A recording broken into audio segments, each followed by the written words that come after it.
Hello friends, welcome back to my YouTube channel. So the other day, my niece in India, she calls me and then she just started her internship, and the first question on her mind was, given that I'm her senior and I completed my education from India a couple years back, she told me that her college have recently revised the schedule and now she has to work 80 hours a week, but the internship money, the stipend, is just 2,000 rupees. That's like, what, 20 pounds? Yeah, that's about 20 pounds for a month with 80-hour work weeks. So I was like, what do you mean the hospital just revised the schedule to make it this long? Wasn't it like supposed to be the norm? Haven't all of us who have not worked in like the West have spent 80 to even 90, sometimes rarely hundreds of hours, not hundreds, 100 plus hours a week working at a hospital for measly pay, and then it continues on to our junior resident job as well. So she asked me, what can she do to come to the UK in as little time as possible, so that she does not have to go through the grueling experience of India for any longer. And I was like, many of the things are not under our control. We cannot control when the exam will be held. We can try our best to optimize how quickly we can get the seat, but the worst thing that we can surely avoid is failing the exam. If you can pass the exam in the first attempt, it will save you time, and then you can quickly progress in your career ahead. So that is the topic of this video, where we are going to discuss how to never fail the PLAB exam. There is no second attempt. Hello guys, welcome to my YouTube channel. My name is Abhinav Kumar and you're watching Thrown in the Deep. Either you've been through this or you've seen your seniors working long gruesome hours and then wondered about the work-life balance in Europe, especially in the UK, as is the case with me, because I am a junior doctor here in the UK, and I can vouch for this, that given I have worked both in India and in UK, there's a stark contrast in the work-life balance. It's much better in the UK. Either you've been through it yourself or you've seen your seniors work long gruesome hours for measly pay without having any proper work-life balance, and you would like to avoid the same fate for yourself, and you've chosen to work your way through to the Western countries to come and work as a medical practitioner or in any other profession. In this video, I'm going to share with you 5 techniques to study better that I implemented for myself and that helped me get a good score in PLAB 1 exam. And I think this can generally be applied for everything else. And there are tips in this video which also will benefit you in preparing for your PLAB 2 exams and even for the interview.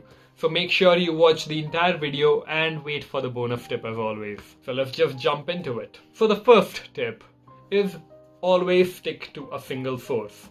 That is the key. Lots of times online, on Facebook groups, in different places, you come across people talking what about this book, the 1700 MCQ book, or this Slabbable question bank, or the Med Revision question bank, or a couple others that are out there. What about Swami PLAB keys? And you get the idea. There are a couple of options out there. So what is the best one? Let's say you start preparing with one and then suddenly you hear about the other resource being much better. You know, the grass is always greener on the other side. So you feel like making the jump. But don't do that. All the websites are quite equally good. The book, I don't know if it can stay up to date. But as far as the different resources that you can use, it's best to stick to just one or max to max 2. But the earlier you begin, the better. There is no advantage in jumping ship midway because it kind of throws you off track. You'll have the way our brain works with remembering explanations from one resource. It's not beneficial to try to remember another explanation for the same thing from another resource. Tip 2. We are going to tiptoe around this concept called spaced repetition. It's a very fancy word for basically saying that you would like to revise something in regular intervals. So there are these studies done which show that our memory works best if we try to recall something when we are very close to forgetting that thing. Like for example, if I ask you what you ate this morning, you will remember it. But let's say a week later, if I ask you what you ate this morning, you might not be able to remember. Let's say after a couple of days, about 3-4 days later, when you sort of are starting to forget, I ask you what you ate this morning. It might be a bit of a struggle, but you will tend to remember what you had today, even 3-4 days later. And then even if I talk to you about like 2-3 weeks in the future, and then I ask you what you had on this particular day, you will be able to remember because you had recalled at the right amount of time just before you're about to forget. Same thing applies for the topic that we study. It's not much about reading new material for the PLAB exam. It's also about revising the material that you've already studied. And I know lots of people have already put this, like hammered it down on you. But yeah, this testimony stands the test of time. And so there are a couple of methods to help facilitate this concept of spaced repetitions. And you can use something simple like noting down on a piece of paper all the important questions which you got stuck on, and then write down a particular date on which you would like to revisit them. So every morning when you come to that day, you can go over the list of MCQs that you've made a note of. Another method would be a little more advanced. It's called the Anki software, which has an inbuilt spaced repetition tool where you can enter in your questions, create a database, and go through it every morning. And as you revise, it will gradually space out the frequency with which the same question comes back to you for another round of revision. And I will have a couple of videos coming up explaining how to get really good at using Anki, because I used it for my PLAB as well as for my USMLE preparation when I was getting into the thick of it. Tip 3. In this, I would like to talk about the importance of finishing one question within 1 minute. You're not supposed to take longer than that, because in the PLAB 1 exam, we get 180 questions to be completed in 180 minutes. That leaves us with, quick math, 1 question a minute. You have to learn to pace yourself to tackle one question in under a minute so that we can have a little bit of time at the end to come back to the grueling questions that we experienced midway. If you try to target yourself for under a minute, you will be able to hit the 180 question mark by the 180th minute, and even 160 or even 170 minutes. What I experienced after coming out of the exam hall was a couple of guys talking about how they suddenly heard the 15-minute bell. And then they looked at the number of questions they had remaining on their exam. It was 40 questions remaining in 15 minutes. So you can imagine the stress that they got under when they would have to rush through all of them in a very short span of time.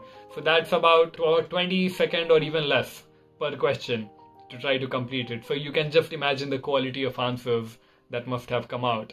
Not to mention, when you are short on time towards the end, you can rush and make mistakes in marking the incorrect circle on the OMR sheet. And that would be a silly mistake that can throw you off your career and delay you for a couple of more months while you wait for another PLAB exam to come up. So that's a horrible thing to happen. So right off the bat, you should learn to be in a controlled rush. Not a rush induced by deadline, that is the 180th minute being up, but in a controlled rush, knowing that you've started the exam now and the final question is 180 minutes later. That's not much of a time. Every question should have its own deadline of about 40 or 50 seconds. There is definitely a timer going on in the exam hall, so you can keep a track every time you look up. And the bonus thing about this method is if you try to keep yourself under a minute, what will happen is sometimes you will finish some questions really fast, like in 10 or 15 seconds. And when you do that, you can use the bonus time as a blessing from yourself to the tough questions, so that you can spend a little more time on the tough questions. But if you start taking the easy questions too lightly, then you will just end up not having enough time for the tough questions that you come across later. So it's good to be in a controlled rush right from the very first question, no delaying that. Tip number 4, believe in yourself, in that you will remember the questions on the day of the exam. What tends to happen when we are preparing is that we think that, oh no, I can't remember a single thing that I've studied, and here is the question again during my revision. And now what do? Am I not going to pass the exam? The panic sets in really quick, especially during your revision period when you feel clueless. But not to worry, you just need to be reassured that your brain is a funny thing. And the very fact that you needed some help in recalling is because you are in a relaxed environment. You are relying entirely on 100% sure memory to get the right answer, but sometimes 50% or 60% hunch towards a particular option is good enough, and that's all you need in the exam to get the correct answer. And I noticed it with myself. I was almost never 100% sure about any single question. Well, maybe one or two. The remaining 99% of questions, I was around 60 or 70% sure when I went into the exam. So when I wrote every single answer, it was just a hunch that pointed me towards a particular answer more than anything. And that seemed to have worked out well for me. So yeah, believe in yourself. Finally, my 5th tip is to do lots and lots of mocks. More than anything else, it's the mocks that help you get through the exam. One of the biggest challenges, I would say about 40% of the whole point of the exam, is to cope under the stress of 180 minutes for 180 questions. One of the first things that mocks will train you for is time management. Yes, that's the key. What you can do is, you need to work backwards. Let's say my exam is on 12th of August. What will I do in that case? Let's say that I'll leave the last 15 days before the exam for mocks. And then I will start my preparation from April, May, whichever month you're best comfortable with. You'll start your preparation then. And once you reach the deadline, that is, let's say about the end of July, now you've got last 15 days remaining for your exam. What you must do is stop doing your syllabus. If you have not finished it, it's done, it's behind you, you don't have time for it anymore. Now come and focus on the mocks. Try to do all the mocks. That's the best advice that I can give you, because that's what I did. I did not manage to finish my entire syllabus. I had left at least 4 or 5 modules that I didn't get time for.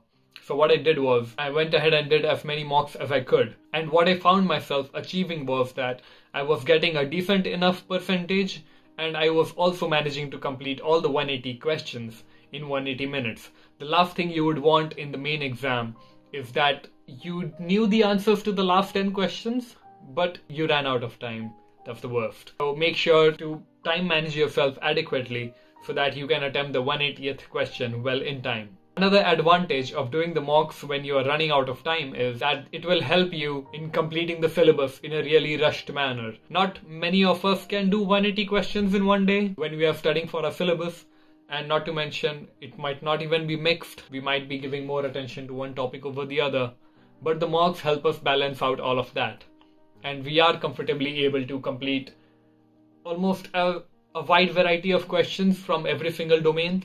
So that will reassure us walking into the exam hall that yeah, we have a gist of almost everything that can possibly be asked. And that will really help you get through the PLAB exam. For my bonus tip, I would like to insist that you sort out your sleep and your diet pattern a couple of days before the exam. So no more erratic eating. Plan for what you are going to eat on the day of the exam, when you're gonna eat before the exam, and simulate 100% exam environment. See how much adequate sleep you are going to have. Maybe the exam is in the afternoon for you because it tries to be synchronized with the whole world. See when you can have your meal, because we don't want to go on a full stomach into the exam, because then you will tend to feel sleepy. That's the last thing we want on the day of the exam, that we did not account for all the variables that we could possibly encounter. That is my bonus tip. Thank you for watching this video, guys. And here's the best thing. If you liked what you saw, there is a couple more videos that you can check out right here that will train you further on your journey to the exam. And if you'd like to leave me a comment, there's always the comment section below. Criticism, praises, anything that you like for me to answer, you can find that below as well. Thank you for watching Thrown in the Deep. My name is Abhinav Kumar. I'm a junior doctor here in the UK, and I'll see you in the next video.